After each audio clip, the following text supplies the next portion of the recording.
नमस्कार। आज का जो हमारा जो टॉपिक है वो है choice of teaching methods and classroom environment.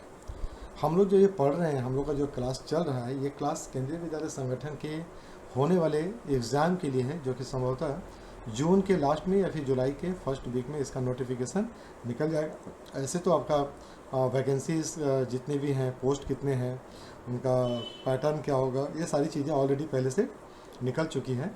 बस केवल ऑनलाइन पोर्टल खोलना बाकी है, जो संभवतः जून के लास्ट में या फिर जुलाई के फर्स्ट वीक में आ जाएगा। सो अपनी तैयारी हम लोगों को पूरी तरह से टंच रखनी है, कहीं पर भी कोई कंजूसी नहीं करना है, कोई ये नहीं करना है, डिले नहीं करना है, एकदम चुस्त दुरुस्त तैयारी करना है। और हम लोग जो आज देखने जा रहे हैं topic choice of teaching methods and classroom environment. मेरा नाम गणेश शरण्य है और आप देख रहे हैं यूट्यूब चैनल स्कूल रैंकर्स, जो आपको हमेशा आगे रखता है और यही मौका है जो आपको आगे बढ़ने से रोक नहीं पाएगा।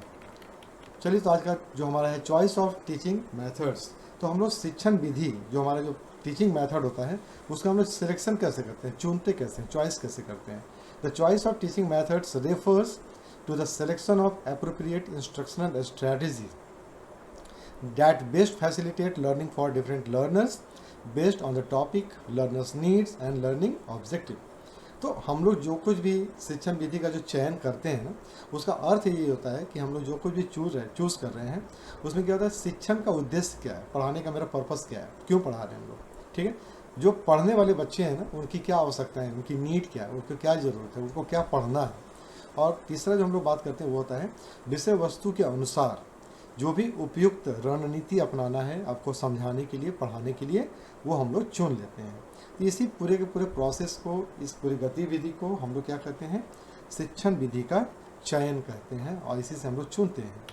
अब बात करते हैं हम लोग कि फैक्टर कौन कौन से हैं जो कि प्रभावित करते हैं किस चीज़ को, चॉइस ऑफ टीचिंग मेथड को। हम लोग कौन सा तरीका अपनाएंगे, कौन सा मेथड यूज़ करेंगे, ये किससे प्रभावित होता है। तो इसमें पहला जो फैक्टर आता है वो होता है लर्नर्स नीड। जो पढ़ने वाला विद्यार्थी है, जो शिक्षार्थी है, वो क्या चाहता है, उसको क्या ज़रूरत है। ठीक है, तो उसमें क्या होता है, शिक्षार्थी का उम्र क्या है, लर्नर्स का नीड कैसे पता चलेगा, उसका उम्र क्या है, उसका इंटरेस्ट किस चीज़ में है, उसकी क्षमता क्या क्या है। ठीक है, तो ये सारी चीज़ें हमें पता होनी चाहिए, यानी कि method should match learners age. जो यूज़ करेंगे ना टीचिंग स्ट्रेटजी या जो शिक्षण विधि हम लोग यूज़ करेंगे, प्रयोग करेंगे, वो क्या होता है, सीखने वाले के एज के अनुसार होना चाहिए, उसके इंटरेस्ट के अनुसार होना चाहिए और उसके सीखने की क्षमता के अनुसार होना चाहिए। अगर ये तीनों नहीं होगा तो आपका पढ़ाना बेकार है। अब जो कुछ भी पढ़ाओगे ये बेकार चला जाएगा। क्यों? क्योंकि सामने वाला का जो एज है ना, वो या तो बड़ा होगा, बड़े होंगे तो उनको बच्चे के जैसा नहीं पढ़ा सकते हैं, और जो बच्चे होंगे छोटे बच्चे, उनको बड़े के जैसा नहीं पढ़ा सकते हैं। तो आपको एज के अनुसार अपना चेंज करना पड़ेगा। उनका इंटरेस्ट क्या है, अगर इंटरेस्ट के अनुसार आप नहीं पढ़ा रहे हैं तो इंटरेस्ट नहीं लेंगे, अगर उनकी क्षमता के अनुसार नहीं पढ़ा रहे हैं तो समझेंगे नहीं। तो आपको लर्नर्स का एज, उसका इंटरेस्ट और उसका एबिलिटी हमें जानना चाहिए। दूसरा जो है आपके पास है learning objective. Teaching methods must fulfil the goals, knowledge, skill और एटीट्यूड। तो लर्निंग ऑब्जेक्टिव क्या है, शिक्षण विधि को उद्देश्यों, ज्ञान कौशल और दृष्टिकोण को पूरा करना चाहिए। तो जो हमारा शिक्षण विधि होता है ना, वो क्या करता है, वो उद्देश्य को, हमारा जो पर्पस है, वो हमारा जो गोल है, उसको पूरा करे। ठीक है, हमको जो नॉलेज चाहिए उसको पूरा करे, हमारा स्किल डेवलप करे, और हमारा जो एटीट्यूड है, हमारा जो दृष्टिकोण होता है, उसमें बदलाव लाए, सकारात्मक बदलाव लाए। यही हमारा लर्निंग ऑब्जेक्टिव होता है। इसके अनुसार भी हम लोग टीचिंग मेथड को चूज़ करते हैं।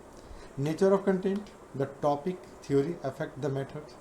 अब विषय वस्तु जो भी हम पढ़ा रहे हैं उसकी प्रकृति क्या है, जो हम पढ़ा रहे हैं वो थियोरेटिकल है कि प्रैक्टिकल है। अगर थियोरेटिकल है तो उसको थ्योरी के जैसा ही पढ़ाना है, और अगर वो प्रैक्टिकल है और हम उसको थियोरेटिकल जैसा पढ़ा रहे हैं, थ्योरी जैसा पढ़ा रहे हैं, तो बच्चे उसमें इंटरेस्ट नहीं लेते हैं। तो ये क्या होता है कि वो थियोरेटिकल है तो उसको थ्योरी जैसा पढ़ाना है, और अगर वो प्रैक्टिकल है तो उसको प्रैक्टिकल लैब में ले जाकर या कहीं भी बाहर आप जहाँ करवाते हैं वहाँ ले जाकर उसको पढ़ाएंगे। ठीक है, तो ये क्या होता है, इस तरह का विधि हम लोग यूज़ करते हैं। जैसे मान लीजिए कि आप कंप्यूटर पढ़ा रहे हो, प्रोग्रामिंग पढ़ा रहे हैं कंप्यूटर में, और प्रोग्रामिंग क्या होता है, प्रैक्टिकल होता है, आपको लैब में करके देखना है, टेस्ट करके देखना है कि ये काम कर रहा है या नहीं कर रहा है, उसका आउटपुट आ रहा है या नहीं आ रहा है। लेकिन हम अगर उसी प्रोग्राम को हम केवल थ्योरी के जैसा पढ़ा दें तो बच्चे क्या करेंगे, वो समझ उसको नहीं पाएंगे। क्यों? क्योंकि उसका वो न तो आउटपुट देख पा रहे हैं, ना उसका ड्राई रन देख पा रहे हैं, ठीक है, और ना ही उसका फ्लो देख पा रहे हैं, ठीक है। तो वो समझ में उनको नहीं आता जब तक कि उसको करके खुद से नहीं देखेंगे। तो जो प्रैक्टिकल का चीज़ उसको प्रैक्टिकल में बताना है, और जो थियोरेटिकल है उसको थ्योरी में बताना है। तो ये नेचर ऑफ कंटेंट है कि किस तरह का कंटेंट है, उसके अनुसार भी हमें अपना शिक्षण विधि बदलना पड़ता है। रिसोर्स अवेलेबल कौन कौन सा है, time, tools, infrastructure, influence method, यानी कि ये जो सारी चीज़ें होती हैं ना, समय, उपकरण, संसाधनों की उपलब्धता भी चयन को प्रभावित करती है। आपको किस प्रकार का मेथड यूज़ करना है टीचिंग का, वो किस पर डिपेंड करता है, टाइम पर डिपेंड करता है कि कितना टाइम लगेगा आपको पढ़ाने में, ठीक है। आपके पास टाइम तो फिक्स होता है ना क्लास में, तो कितना टाइम आपको लगेगा उस पर डिपेंड करता है। कौन कौन सा टूल्स आपको यूज़ करना है, अगर वो नहीं है तो उससे ही प्रभावित हो जाता है। इंफ्रास्ट्रक्चर क्या चाहिए आपको, अगर वो नहीं है तो नहीं हो पाएगा। आप मतलब कि मान लीजिए कि आप किसी बच्चे को 3D इमेज दिखाना चाह रहे हैं और आपके क्लासरूम में स्मार्ट बोर्ड है ही नहीं, डिजिटल बोर्ड है ही नहीं, तो आप करेंगे क्या? तो वो आपके पास रिसोर्स अवेलेबल होना चाहिए, उस पर भी, रिसोर्स पर भी डिपेंड करता है। और क्या चीज़, teaching methods, class size, large class है, स्मॉल क्लास है, दोनों का अलग अलग इम्पैक्ट होता है, ठीक है। फैसिलिटीज़ ऑफ मेथड, यानी कि ये क्या करता है कि आपके पढ़ाने के तरीक़ों को प्रभावित करता है। अगर कक्षा का आकार बड़ा है, एक क्लासरूम में बहुत सारे बच्चे हैं, तो उसमें क्या होता है कि आपको पढ़ाने में थोड़ा सा दिक्कत आएगा। क्यों? क्योंकि आपको हर एक इंडिविजुअल बच्चे पर फोकस करना है। अब अगर मान लीजिए कि क्लासरूम में 50 बच्चे हैं, तो आपके लिए हर एक बच्चे को टाइम देना, जो लिमिटेड टाइम पीरियड है, उसमें मुश्किल हो जाएगा, ठीक है। अगर वो छोटा क्लास है तो वहाँ पर आपका इम्पैक्ट ज़्यादा पड़ेगा। क्यों? क्योंकि आप बहुत आसानी से सभी बच्चे के पास प्रॉपर टाइम दे करके आप उनको पहुँच सकते हैं, आपका रीच जो होता है वो बढ़ जाता है, ठीक है। तो क्लासरूम अगर छोटा है तो आपका टीचिंग मेथड्स बहुत अच्छा काम करेगा, और अगर क्लासरूम बड़ा है तो वहाँ पर क्या होता है, जो इम्पैक्ट होता है ना टीचिंग का, वो थोड़ा सा कम पड़ता है। तो इससे भी क्या होता है कि क्लास का साइज़ पर भी आपका टीचिंग मेथड डिपेंड करता है कि हमें क्या करना चाहिए। चलिए अब हम लोग बात करते हैं कॉमन टीचिंग मेथड्स का, कि कौन कौन सा टीचिंग मेथड्स प्रचलित है अभी के समय में। लेक्चर मेथड है। लेक्चर मेथड क्या होता है, useful for large group of convey facts. पूरा समूह है, बड़ा सा समूह है ना, जीके पढ़ा रहे हैं, कुछ पढ़ा रहे हैं, तो वहाँ पर लेक्चर से आप पढ़ा सकते हो उसको। क्यों? क्योंकि वहाँ पर केवल रखना है, इतिहास पढ़ा रहे हैं, नागरिक शास्त्र पढ़ा रहे हैं, है ना, पॉलिटिकल साइंस, तो आप वहाँ पर क्या कर सकते हैं, लेक्चर दे करके उसको आप पढ़ा सकते हैं। क्यों? क्योंकि केवल आपको बोलना है और बच्चों को केवल सुनना है। डिस्कशन मेथड होता है, encourage student participation and critical thinking. तो जो डिस्कशन मेथड होता है ना, उसमें आप कम बोलते हैं, बच्चे ज़्यादा बोलते हैं, यानी कि बच्चों का जो पार्टिसिपेशन होता है वो ज़्यादा होता है, और उनको विचार विमर्श पर आधारित होता है। वो अपना सोचते हैं, अपना माइंड लगाते हैं, दिमाग लगाते हैं, और उस पर वो काम करते हैं। डेमोन्स्ट्रेशन मेथड है, गुड फॉर साइंस और स्किल बेस्ड टॉपिक है। जो डेमोन्स्ट्रेशन क्या होता है, करके दिखाना, प्रयोग करके दिखाना, कौशल करके दिखाना, डेमोन्स्ट्रेट करना। ये क्या होता है, साइंस के बच्चों के लिए ज़्यादा कारगर होता है ये। तो जो साइंस के बच्चे हैं वो प्रैक्टिकल करके देखते हैं, चाहे वो फिजिक्स हो, केमिस्ट्री हो, बायो हो, तीनों में से कुछ भी हो, उसको वो प्रैक्टिकल करके देखते हैं तो ज़्यादा समझते हैं वो। प्रोजेक्ट मेथड है, involve real world task, promotes team work. अब रियल वर्ल्ड टास्क अगर देते हैं आप, प्रोजेक्ट वर्क देते हैं, इससे क्या होता है कि बच्चों में रियल वर्ल्ड से सामना होता है, यानी कि वास्तविक दुनिया से परिचय होता है, और वो देखते हैं। जैसे मान लीजिए कि आपको सर्वे करना है कि कितने % ऐसे पर्सन हैं जो बैंक में जाकर अकाउंट खुलवाते हैं, यानी कि अकाउंट बैंक में आने वाले जो लोग हैं उनमें से यंग का परसेंटेज कितना है, और सीनियर सिटीजन का परसेंटेज कितना है, महिलाओं का परसेंटेज कितना है। अगर ये सर्वे दे दिया जाए उनको एक रिसर्च करने के लिए, ये क्या हो गया, प्रोजेक्ट वर्क हो गया ये। और इसके लिए क्या होगा, उनको बैंक जाना पड़ता है, दिन भर बैंक में रहेंगे, उसको ऑब्जर्व करेंगे, तभी उनका ये टास्क पूरा हो पाएगा। तो इस तरह से क्या होता है कि उनको रियल वर्ल्ड से, यानी कि वास्तविक दुनिया से परिचय करना पड़ता है, और ये उनके लिए अच्छा होता है।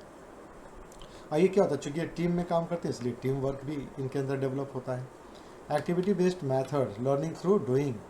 तो ये भी एक पढ़ाने का एक तरीका होता है, क्या, एक्टिविटी बेस्ड। आप उनको छोड़ दीजिए, खुद से करके सीखेंगे, है ना। अगर आप मान लीजिए उनको बहुत सारी टूल्स दे देते हैं आप, मतलब कि रॉड दे दें उनको, सर्कल दे दें, है ना, तो वो क्या कर सकते हैं, बच्चे खेल खेल में ट्रायंगल बना सकते हैं, या स्क्वायर बना सकते हैं, ठीक है, पैरेललोग्राम बना सकते हैं।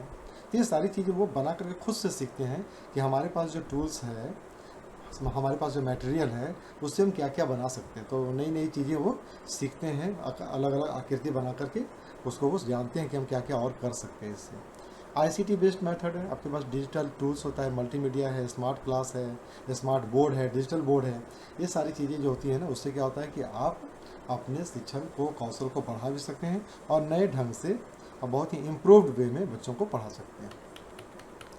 एक उदाहरण यहाँ पर है, वो क्या है, फोटोसिंथेसिस का। ठीक है, लेक्चर फॉर थ्योरी है, इसमें आपका सब आ जा रहा है। फोटोसिंथेसिस पढ़ा रहे हैं आप, पढ़ाना है आपको, आपने लेक्चर दे दिया। ठीक है, फोटोसिंथेसिस क्या होता है।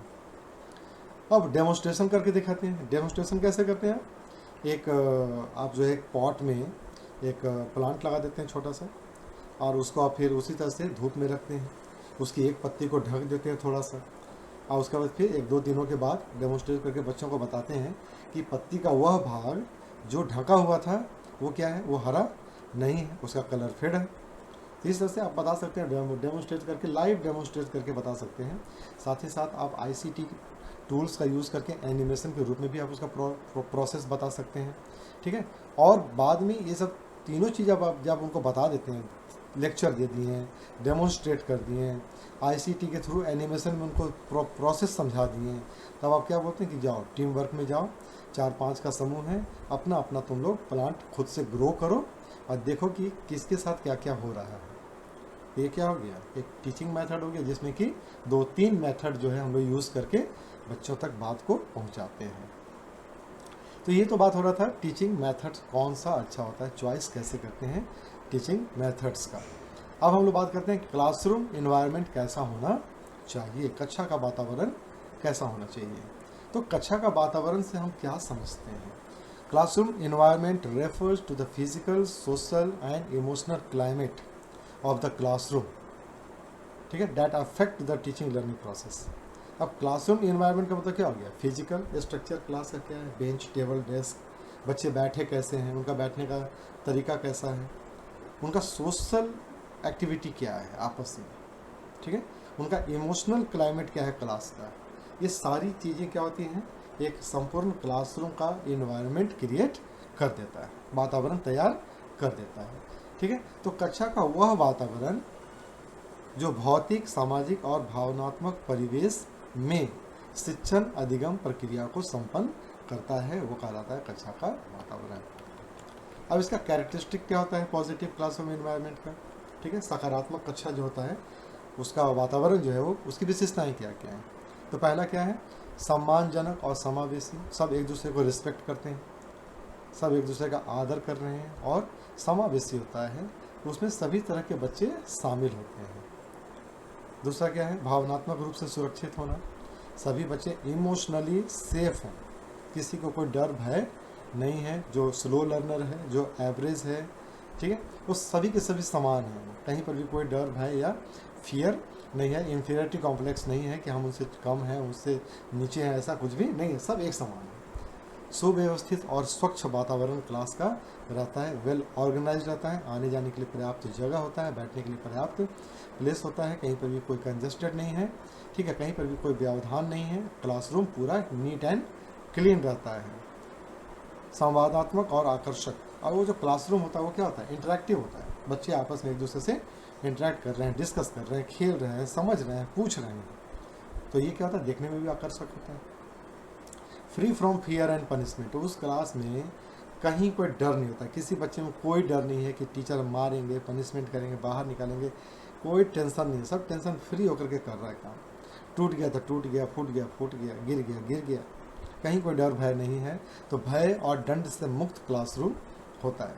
तो एक अच्छे क्लासरूम का क्या होता है, यही पॉजिटिव गुण होता है कि सम्मान सभी बच्चों को मिलना चाहिए, किसी को भी हम हेयर डिस्टिंक्शन न देखें। होता है ना कभी कभी कि जो कुछ टीचर ऐसे भी होते हैं ना, जो क्लास में 5-6 को पकड़ते हैं, बस उसी की तरफ देखते रहेंगे, क्लास पढ़ाते रहते हैं, बाकी को छोड़ देते हैं। क्यों भैया, सब आपका बच्चा है ना, तो सबको पढ़ाना है आपको एक जैसा, तो आप क्या कर रहे हो, केवल 5-6 को पढ़ा देते हो, तो ये नहीं होना चाहिए।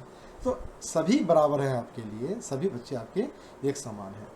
तो छोटा बड़ा, चाहे जो किसी भी कास्ट का हो, किसी भी एक का हो, लड़का लड़की, सब एक समान है, सभी का चैलेंज एक होगा। ठीक है, तो वहाँ क्या होता है, उस वैसे क्लासरूम में भावनात्मक सुरक्षा बच्चों को मिल जाती है, एक इमोशनल केयरिंग मिलता है वहाँ पर, ठीक है।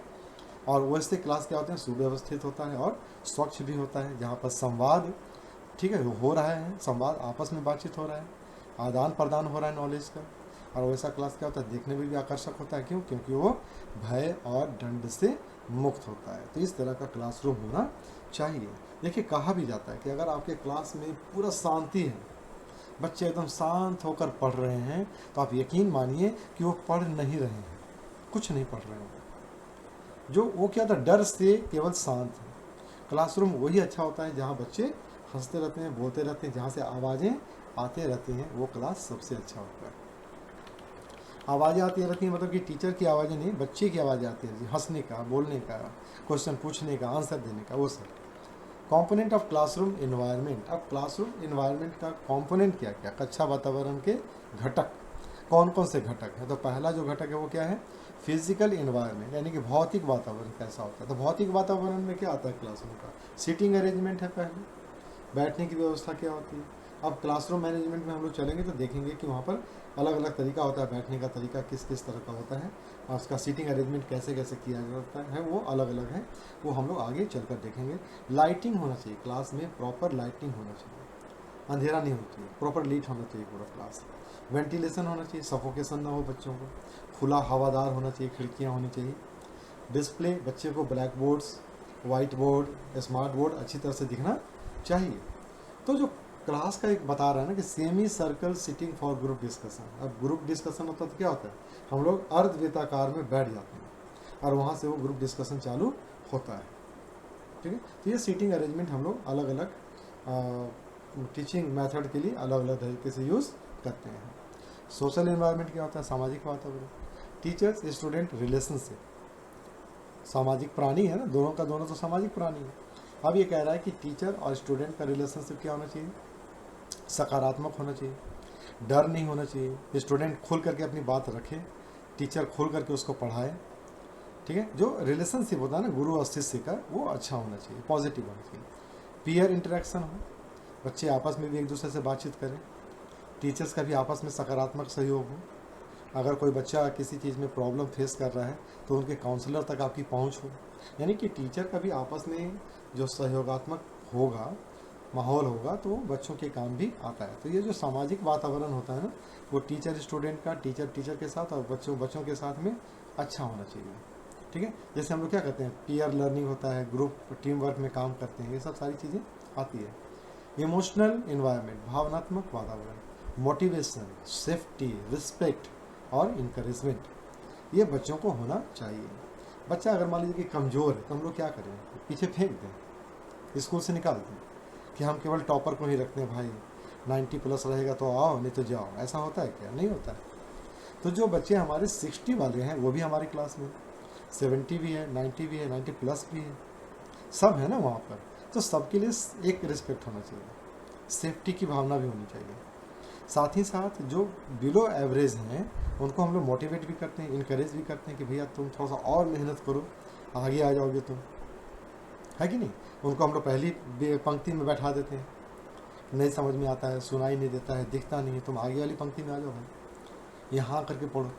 वहाँ क्या होता है, भावनात्मक लगाव हो जाता है बच्चे के साथ में, ठीक है। तो इससे क्या होता है कि बच्चे मन लगाते हैं कि अरे भाई नहीं, मेरे ऊपर मैम बहुत अच्छा ध्यान देती है, सर बहुत अच्छा ध्यान देते हैं, मुझे और अच्छा करना है। तो ये सारी चीज़ें होती हैं। Teachers appreciate effort. टीचर का क्या होता है, ये टीचर का एक मतलब जो बोली होता है ना कि यार बिल्डन बहुत अच्छा काम किया तुम, एक बार थम्स अप दिखाते हैं ना, बच्चा खुश हो जाता है। अब देखिएगा ना, छोटे छोटे बच्चे के कॉपी में अगर आप स्टार बना देते हो ना, 2 स्टार 3 स्टार दे देते हो और उसमें से स्माइल दे दिए ना, वाह वाह वाह, क्या कहना है। बच्चा एकदम कूदते रहता है, घर जाते रहता है, पूरा गाड़ी में दिखाएगा अपने दोस्तों को कि आज मैडम ने मुझे स्टार दिया, स्माइल दिया। वही चीज़ टीचर्स के साथ भी तो होता है। अगर टीचर्स को बेस्ट टीचर का, टीचर ऑफ द मंथ का अवार्ड दे दिया जाए, अप्रिशिएट कर दिया जाए, तो टीचर्स का काम करने का जो वो होता है ना, मोटिवेशन बढ़ जाता है और दुगने जोश से काम करता है। उसको लगता है कि अगला महीना फिर मैं ही आऊँ, किसी और को आने नहीं दूँगा। तो ये क्या होता है, इमोशनल सपोर्ट होता है टीचर्स का स्टूडेंट के लिए, मैनेजमेंट का टीचर्स के लिए, टीचर्स का टीचर के लिए। ये सारी चीज़ें हैं, नॉट जस्ट रिजल्ट। अभी का जो मुझे बहुत बहुत कभी कभी ख़राब लगता है कि अभी का माहौल किस तरह का हो गया है। बस केवल रिजल्ट देना है, नंबर से मतलब रहता है, बच्चा क्या कर रहा है नहीं कर रहा है उससे कोई लेना देना आज के समय में नहीं। मैं तो खुद टीचर हूँ, मैं इस चीज़ को देख रहा हूँ। मैं चाहे वो आपका प्राइवेट स्कूल हो सीबीएसई बोर्ड का या फिर स्टेट गवर्नमेंट का स्कूल हो, दोनों जगह वही मारा मारी चल रहा है। मतलब कि क्या बोलते हैं ना कि वो टीचिंग जो है ना वो व्यवसाय है, बिजनेस है। बिजनेस कैसा है भाई, उसको टॉप करवा देना है, उसको फर्स्ट करवा देना है, उसको पास करवा देना है।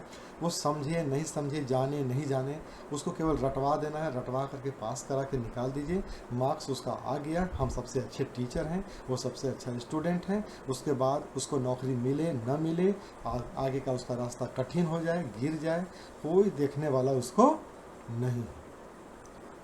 तो मुझे बहुत खुशी हुआ, मैं एक दो वीडियो मैंने देखा जिसमें पेरेंट्स सेलिब्रेट कर रहा है कि मेरा बेटा जो है ना 33% ले आया बोर्ड के एग्ज़ाम में, मेरा बच्चा जो है ना 33% लाया भैया, पास कर गया।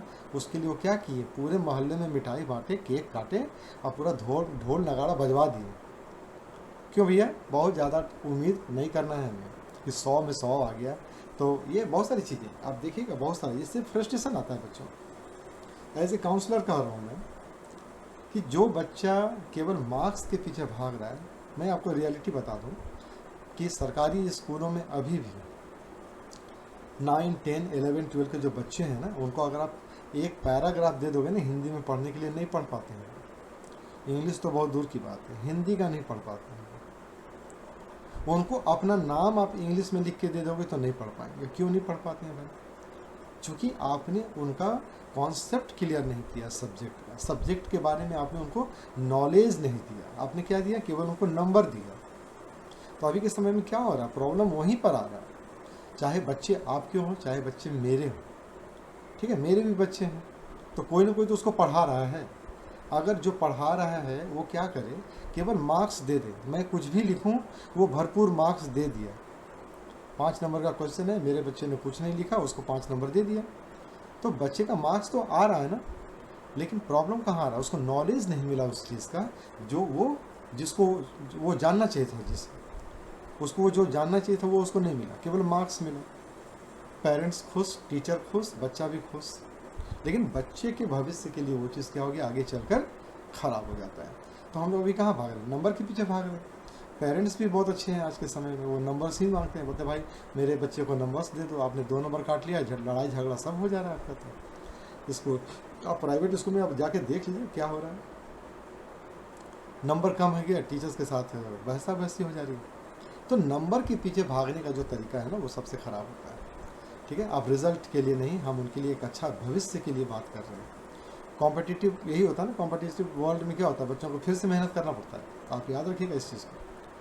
जो बच्चे 12th पास कर जाते हैं केवल नंबर के लिए, सीबीएसई बोर्ड में उनका अच्छा नंबर आता है, आपका बिहार बोर्ड में आता है, स्टेट बोर्ड में उनका अच्छा नंबर आ जाता है, पढ़ के पास कर गया, रट के पास कर गया, चूँकि उनका पैटर्न फिक्स होता है क्वेश्चन का।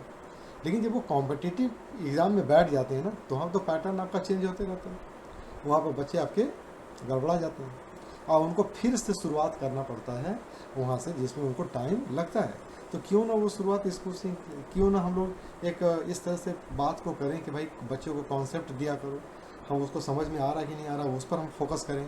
मार्क्स तो एक नंबर है, मुझे भी याद नहीं कि 9, 10 में कितना नंबर आया था, मुझे कुछ याद नहीं है। तो मार्क्स क्या, एक नंबर है, नंबर से क्या होना है, नंबर से कुछ नहीं होता है। तो कॉन्सेप्ट पर फोकस करना चाहिए ताकि उसका जो नॉलेज है ना, नॉलेज बढ़ेगा, और जब नॉलेज बढ़ेगा तो उसका जो आगे का जो रास्ता है ना, वो अपने आप स्वतः खुलता चला जाता है। Role of teacher in creating positive classroom environment. एक पॉजिटिव क्लासरूम का जो वातावरण बनता है, सकारात्मक वातावरण का जो निर्माण होता है, उसमें जो टीचर का रोल होता है वो क्या होता है, फैसिलिटेटर का होता है।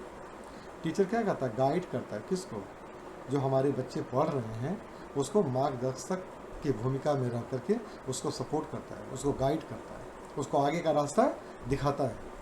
मोटिवेटर के रूप में क्या करता है, उसको इनकरेज करता है कि भाई तुम पार्टिसिपेट करो, इसमें जीत जाओगे, तुम नहीं भी जीते तो कोई बात नहीं, कम से कम पार्टिसिपेट तो करो। ठीक है, ये प्रोत्साहित करता है ना।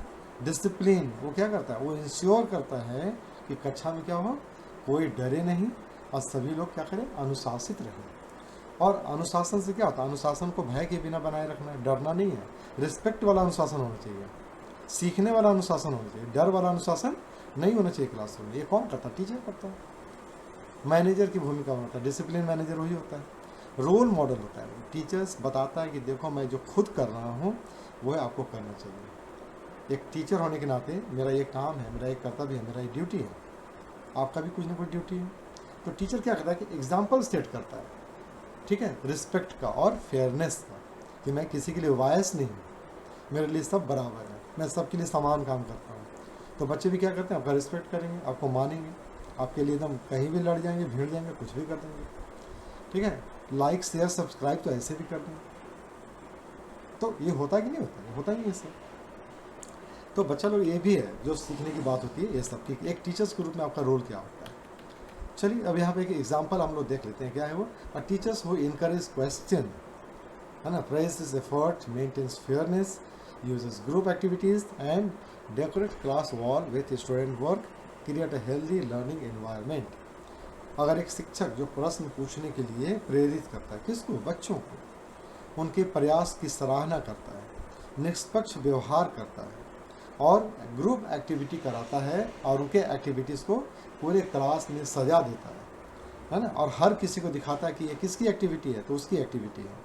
इस तरह से क्या होता है, एक सकारात्मक वातावरण बनाता है क्लास का। वो क्या होता है, यही होता है कक्षा का एक निर्माण करना। तो the right choice of teaching methods enhance learning outcome.